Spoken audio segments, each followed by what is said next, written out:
Hello friend, good morning, back to my channel. तो এতিয়া মাছ লৈ আহিলোঁ বাহিৰত গৈ। তো মাছ ওলাবিলাক 10টাৰ পিছত ইফালে চিঞৰিব আহে। তো 10টা বজাত আহিলে মোৰ বনোৱাত দিগদাৰ হৈ যায়, সেইটো কাৰণে মই নিজে গৈ লৈ আহিলোঁ গৰৈ মাছ আৰু মোৱা মাছ, দুটাত 50 টকা কৰি 100 টকা। আৰু এতিয়া কাটিব ওলাইছোঁ, নাম দেখাই দিওঁ।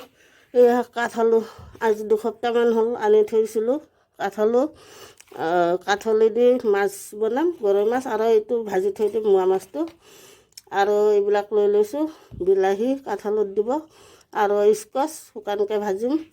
আৰু মাছকেইটা এতিয়া মাছবিলাক বাচিব লাগিব।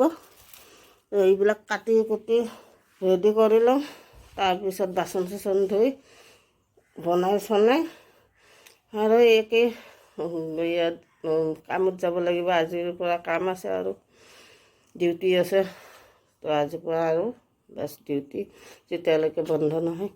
আৰু এতিয়া এইবিলাক ৰেডি কৰি লওঁ, কাটি কুটি পূৰা। গৰৈ মাছেদি কাঠআলু বনাম।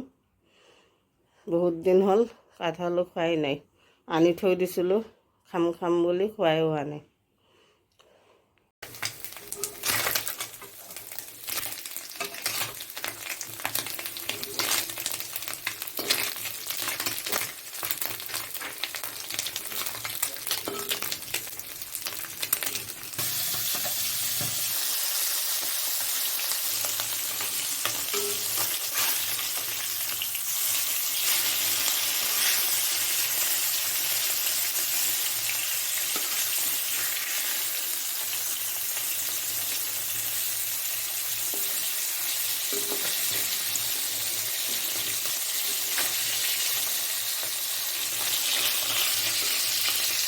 কেনেকৈ কাটি লৈছোঁ চব। আলুটো কাটি লওঁতে কলাই কৰিলে, এয়া বিলাহী আলুত দিব, এয়া আদা নহৰু পিঁয়াজ এটা, আৰু এয়া স্কচ, আৰু মাছ ভাজি আছোঁ।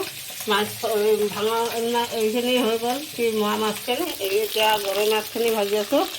গৰৈ মাছৰ লগত 2-3টা এয়া মাছো আছিলে, কি কয় এইটো ভাঙন মাছৰ পোৱালি।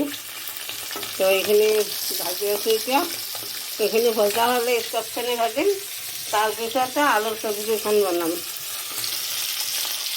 ভাজিখন হৈ গ'ল, এতিয়া স্কচটো নমাই আলুৰ চব্জিখন বনাম। আৰু এখন নমাই দিওঁ।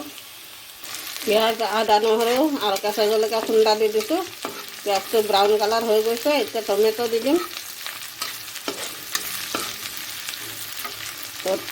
টমেটো কাটি থৈছোঁ। এতিয়া টমেটো ওপৰত মই নিমখ হালধি আৰু জলকীয়াৰ গুড়ি দিছোঁ। এতিয়া টমেটোখিনি গলি যোৱালৈকে অলপ ভাজি ল'ম।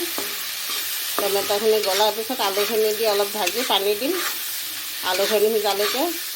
তাৰপিছত যেতিয়া আলুখিনি সিজিব, উতলাৰ পিছত মাছ দি দিম, হৈ যাব।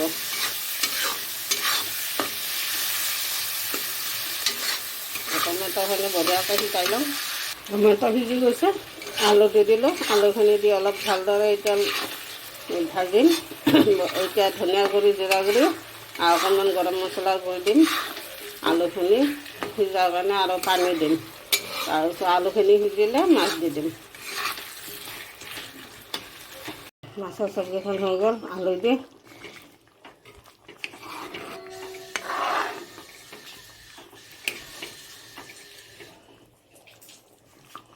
নমাই দিওঁ আৰু এতিয়া 10টা বাজি গ'ল, গা চা ধুওঁ, ওলাই যাওঁ দোকানত।